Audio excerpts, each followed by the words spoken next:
윤석열 정부 출범 이후 수년간 경색된 한국과 일본의 관계 개선 가능성이 제기됐지만 양국 정상의 단독 회담은 쉽게 성사되지 않았습니다. 북대서양조약기구 정상회의에 참석해 첫 대면 예정인 한일 정상은 결국 한미일 정상회담이라는 우회로를 선택했습니다. 갈등의 골이 깊은 역사 문제가 해결되지 않은 가운데 양자 회담하는 것은 서로에게 정치적 부담이 될 수 있다는 판단에 따라 미국 정상을 사이에 둔 3자 회담에 나서는 것입니다. 이달 스페인 마드리드에서 열리는 나토 정상회의의 관전 포인트 중 한 가지는 한일 정상이 처음 만나는 외교 무대에서 어떤 행보를 할지입니다. 특히 일본과 관계 회복을 강조해온 윤 대통령의 취임 후 첫 해외 순방이자 외교 데뷔전에서 일본 정상과 단독 회담을 할지 여부에 관심이 쏠렸습니다. 하지만 한일 양국은 양자회담을 포기한 채 29일 오후 한미일 정상회담을 진행합니다. 한미일 3개국 정상회담은 2017년 9월 유엔 총회 이후 4년 9개월 만입니다. 이번 정상회담에서 한미일 3개국은 중국의 군사력 확대를 견제하는 한편 북한의 핵미사일 개발에 맞설 공조 방안을 논의할 것으로 보입니다. 한국과 일본, 호주, 뉴질랜드 등 4개국 회담도 예정돼 있어 윤 대통령과 기시다 후미오 일본 총리는 이번 정상회의 기간 2차례 한 테이블에 앉을 기회가 있지만 둘만 따로 대화하지는 않습니다. 27일 밤 스페인 마드리드에 도착한 윤 대통령은 이번 정상회의 기간 공식 세션에 참석하는 동시에 시간을 쪼개 주요 참가국 정상들과 양자회담을 진행할 예정입니다. 28일부터 30일까지 한미일 3자 회담 외에 양자회담 9건 등 최소 14건의 외교 일정이 잡혀 있습니다. 앤서니 노먼 알바니지 호주 총리, 옌스 스톨텐베르그 나토 사무총장, 펠리페 6세 스페인 국왕 등을 면담한 뒤 네덜란드, 폴란드, 덴마크 등 정상과 단독 회담을 합니다. 적극적인 외교 행보 속에서 한국과 일본이 양자회담에 대한 언급을 서로 자제하는 것은 복잡한 정치 셈법 때문입니다. 한일 모두 양국 관계를 개선해야 한다는 인식은 갖고 있지만 먼저 손을 내밀 수 없는 상황입니다. 특히 다음 달 10일 참의원 선거를 앞둔 일본 정부 입장에선 보수층의 반대에 부딪힐 수 있는 한국과의 양자회담이 부담스러울 수밖에 없습니다.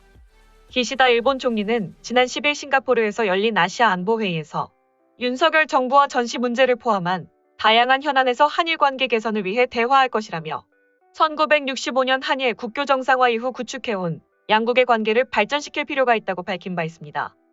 하지만 그는 양국이 건전한 관계로 거듭나려면 노동자 문제 등 현안 해결이 급선무라며 일본은 지금까지의 일관된 입장을 토대로 한국 새 정부가 어떤 생각을 갖고 있는지 확인해 소통을 도모하겠다고 조건을 내걸었습니다. 이는 과거사 문제를 일본의 입장에서 풀어갈 뜻을 밝힌 것으로 해석됩니다. 기시다 총리가 언급한 노동자 문제는 일본 기업이 일제강점기 강제동원 피해자에게 위자료를 지급해야 한다는 한국 대법원 판결에 근거해 진행되는 자산강제 매각 등 일련의 사법 절차를 지칭한 표현입니다. 일본 정부는 과거사 문제가 박정희 정부 시절인 1965년 한일 청구권 협정과 박근혜 정부 시절인 2015년 위안부 합의로 해결됐다는 입장입니다. 이에 개인의 손해배상 청구권이 유효하다고 인정한 2018년 10월 대법원 전원합의체 판결 등 한국 사법부 판단은 국제법 위반이라고 주장하고 있습니다. 한국 입장에선 양국 관계 악화 책임을 한국 정부가 알아서 해결하라는 일본 측 주장을 수용하기 어렵습니다. 다만 한일 관계 악화의 핵심 사안인 일제강점기 강제동원 피해자 배상 문제의 실마리를 풀기 위해 민관합동기구를 구성하는 방안을 검토 중입니다. 미쓰비시 중공업 등 일본 전범 기업의 국내 자산 현금화 절차가 임박해 있는 상황이어서 양국의 공동이익에 부합하는 합리적인 해결 방안을 모색할 필요가 있다는 데 의견이 모아지고 있습니다. 이번 정상회담에서 일본 정부가 한미 일다자 회담 방식으로라도 대화 우회로를 적극 모색했습니다. 이는 한국 정부의 관계 개선 노력에 발맞추려 한 것이라는 해석도 나옵니다. 한편 한국과 일본은 지난 2019년 12월 당시 문재인 대통령과 아베 신조 총리의 만남 이후 약 2년 7개월간 양자 대면 정상회담을 진행하지 않았습니다. 한편 기시다 후미오 일본 총리가 참의원 선거를 보르며 앞두고 치러진 설문조사에서 지난 2주 동안 지지율이 9%포인트 하락한 것으로 나타났습니다. 엔화 약세와 우크라이나 전쟁으로 촉발된 원자재 비용 상승에 따른 인플레이션이 민심 악화의 직격탄을 날린 것으로 보입니다. 이에 대해 정치 전문가들은 미국 정부가 일본을 못 믿는 것이 분명하다. 한일 회담 사이에 굳이 제재자 입장으로 들어가겠다는 건 일본을 경제적 외교적으로 제재를 하겠다는 입장을 보이는 것이다.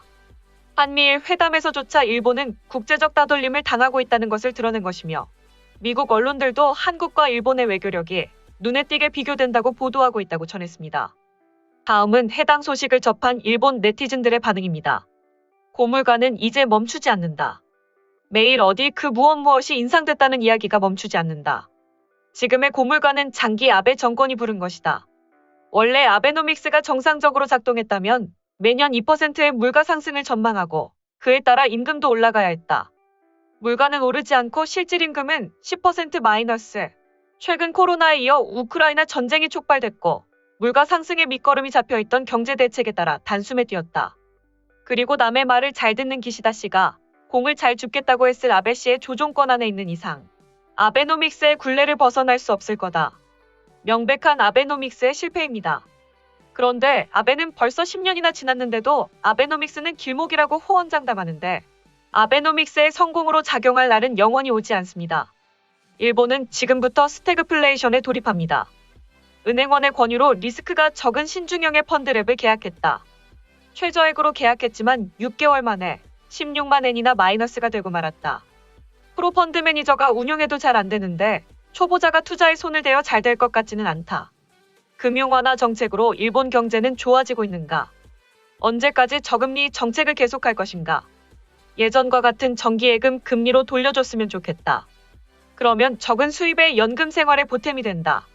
위기에 대비해 내부 유보에 매달리는 일본 기업, 이래서는 임금 인상 따위는 실현되지 않는다. 임금 인상을 하지 않는 것이 일본의 상식이 되어버려 아무도 의문시하지 않는 사회를 만든 것은 자민당 정치다. 정치 책임으로 임금을 올려주지 못하는 기업은 당장 문을 닫아야 한다. 같은 사고에 영세 업체가 난입해 이익을 나눠먹고 성장하지 못하는 것도 월급이 오르지 않는 원인이 되기도 한다. 은행 예금은 투자 위험을 은행이 쫓고 언제든지 인출할 수 있는 장점도 있어 터무니없이 낮은 금리. 해외 미국 측에 있는 보통 예금도 국채 이율이 3%라도 금리는 0.03% 그대로다. 그것을 투자라고 보는 것은 잘못이다. 금고 대신 현금을 두는 것만으로 인플레이션에 매우 취약하다는 것을 알아야 한다. 인구당 의원 수는 미국의 배, 겉보기 급여는 복지 선진국의 3배. 실제로는 10배 이상인 것 같은데 신이 내린 세습과 같은 방법으로 50% 이상이 위에서 내려다보는 시선으로 발언한다. 인구 감소 사회니까 대담하게 변혁해야 한다. 중의원 의원 수 절반, 참의원 의원은 지사가 겸해야 하고 불필요한 의원 월급을 없애달라. 대기업에는 임금 인상 촉진 세제로 중소기업에는 최저임금 상승으로 대응한다. 또한 개인사업주에게는 하청법의 개인판을 만든다. 다 하면 의미는 있다. 전부 하지 않으면 의미는 없다고 해도 그것을 하지 않는 이유로 삼을 필요는 없다. 일본 정부는 실질적인 대책을 만들어야 할 필요가 있다. 세세한 조건에 비해 효과가 희박하거나 귀찮으니까 결산 상여 조건을 완화해서 결산 후에 확정시키기로 하면 법인세를 내고 싶지 않은 회사가 보너스로 대박을 치지 않을까 생각한다. 법인세 세수가 줄지만 임시 수입으로 소비할 생각도 들고 일을 열심히 해서 이익을 내려고 노력하고 나쁘지 않으려나. 소식 마치겠습니다. 오림박스는 내일도 최선을 다하겠습니다. 감사합니다.